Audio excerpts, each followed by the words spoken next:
going on, everybody? It's Tucker, and we are out here in Solstice, and I'm here with Adam England with Manzanita Insurance and Accounting. I'm doing both things for you. And the Backyard Astronomer. And the Backyard Astronomer, which is going to... Which is what we're really doing today.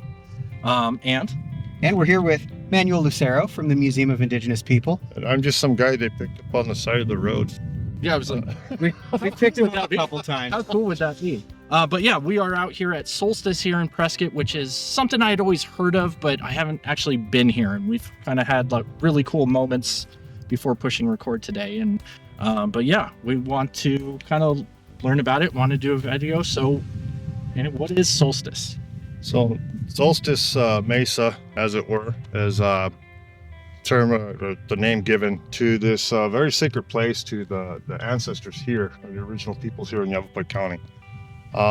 That stems from the Prescott culture into our current Yavapai relatives that are here in the Prescott area.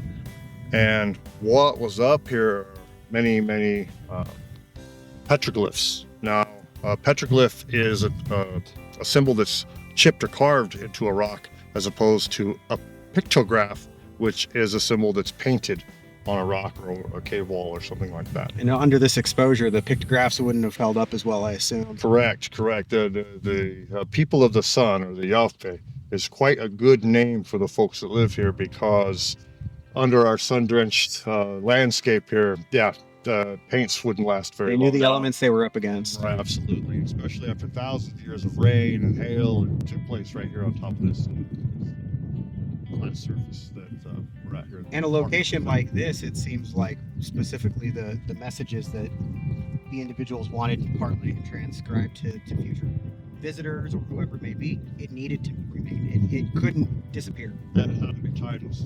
Yeah, it had to be timeless. You got to think, when any of these depictions were put permanently set in stone. Literally in stone. Right.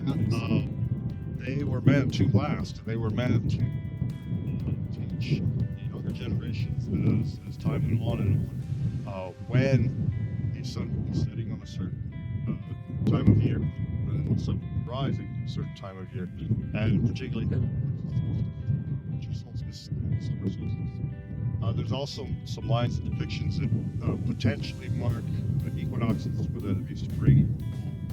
So it's a great calendar.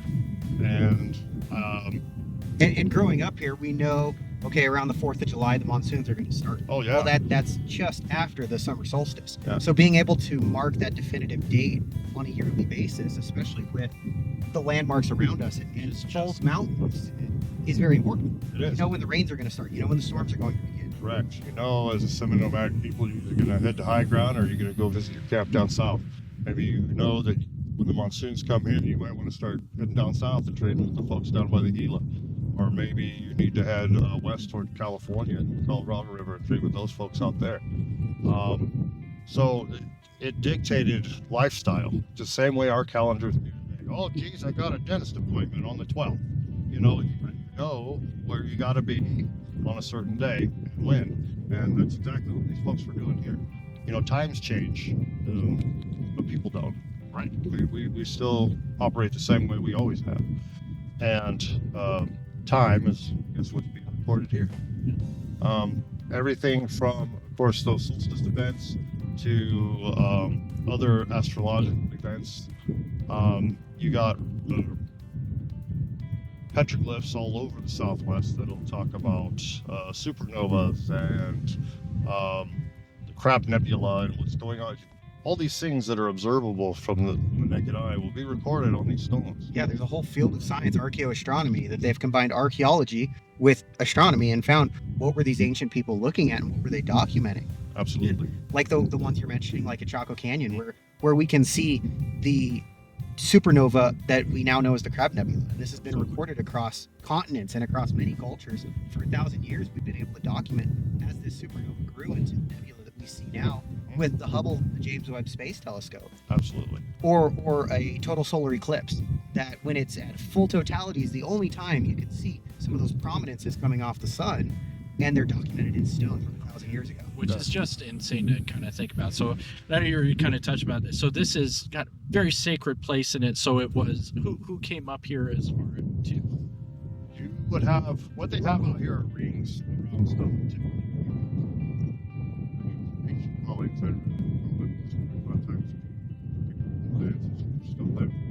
Gotta show respect for the places. These rings that you got around there were set up in modern times to protect these petroglyphs. What you're seeing is a place where some people would call holy people. The men and women that understood how to read these symbols.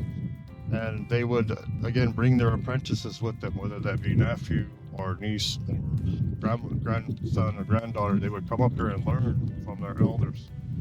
And that way, that medicine, that knowledge continued on and on. So, again, it has to do with the importance of what was being shown, what time you should be able to observe this, and where we should be going once this action happens. So once you see the setting, the little bit kind of mountain, that's the summer solstice, and the days are going to start getting shorter after this, and the monsoon's going to come. So what does that mean to our people and our survival? That means we either get up and go, or down.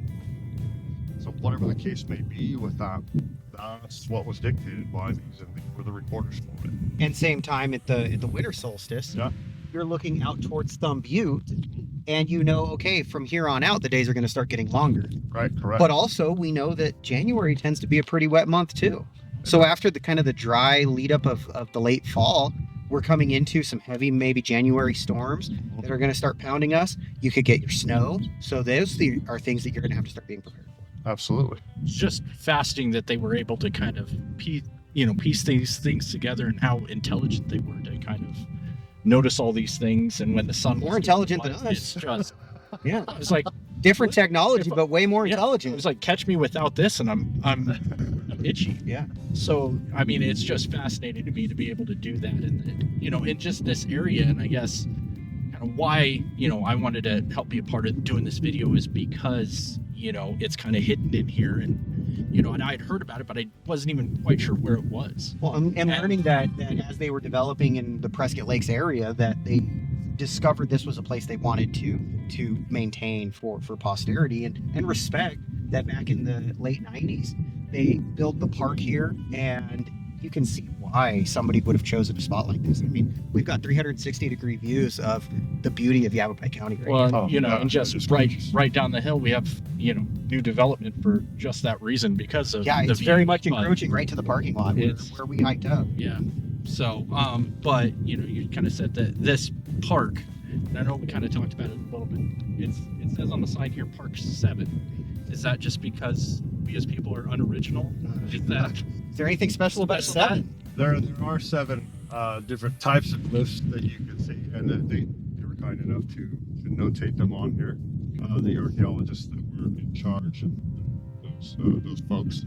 I'm pretty sure they're not named Park 1, 2, 3, 4, 5, and 6 all throughout. That's why I was just kind of like, okay. Like Watson Lake and so on. But Park 7 for the 7 different types of glyphs that you'll see here, and the 7 different spots. But 7, in an Indigenous way, is a very sacred number as well. 7 also talks about the 7 sacred directions. I know a lot of people are familiar with the 4 cardinal directions. North, south, east, west. Right? Never eat soggy waffles. Yeah. Right? Okay. So, but there's also, above us at Father Sky, and below us at Mother Earth. And then the 7th direction is considered one of the most sacred, and people forget about it because you always got to take care of you first. And wherever you go, that 7th direction is right there. It's also you and your connection to the Great Spirit. So that 7th direction is sacred that way. Where the day begins in the east, and it's high noon in the south, and the sun sets in the west, and the night begins there. And to the north is where those cold winds go. It's also where you look into the past, and your ancestors and your elders. So those have prominent meaning, but Father Sky and Mother Earth have prominent meaning too. And then of course, the seventh direction, right where we're at all the time, is something to. In Hindu, the Atman, the self. It's something we have a tendency to ignore because we live outside the box all the time, worried about other things in life usually we don't control. But we can't always forget about ourselves. So I think in that way, I like to think of that Park 7 as this is a reminder of the people taking care of themselves and putting it down on a calendar everyone can follow if you know how to read it. And this is what you should be doing. This is where you should be going. This is what's going to happen. And bringing your grumpy kids up here and telling them so that they can pass it on to their kids. And, Right? Yeah. Absolutely. I was gonna say, you know, not only for that, but just for all of us to know that this place is here and to come up and pay your respects and visit. And this is a very special place. very, very It is. special place. It is. This We was not. kinda talked about having like goosebumps and Yeah, stuff yeah. today, so it's This was not a settlement. This was a place where people came to observe and out of respect. An open air temple. Absolutely. And if it remains that way, we'll have it for many, many generations to come. Thank you so much for watching this video. Really appreciate it. Again, it's meant a lot to us. Thank you so much, Manny. So real quick, Adam, Backyard Astronomer, accounting, insurance. Yeah. How we can do it people all. get a hold of you?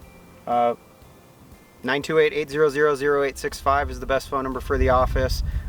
We do insurance, accounting, taxes, and we'll talk astronomy at the same time too. You can always check out our articles monthly in the local 5 Census magazine, you know, for June, talking about Solstice Mesa and those types of things, but always what's happening in the sky this month. Yeah, which is always super interesting. I'm always calling you with all sorts of astronomy questions. But man, we're going to be doing a video at the Museum of Indigenous People, but tell everybody how they can come on down and visit and get a hold of you. Absolutely. You can always find us on our website, www.museumofindigenouspeople.org.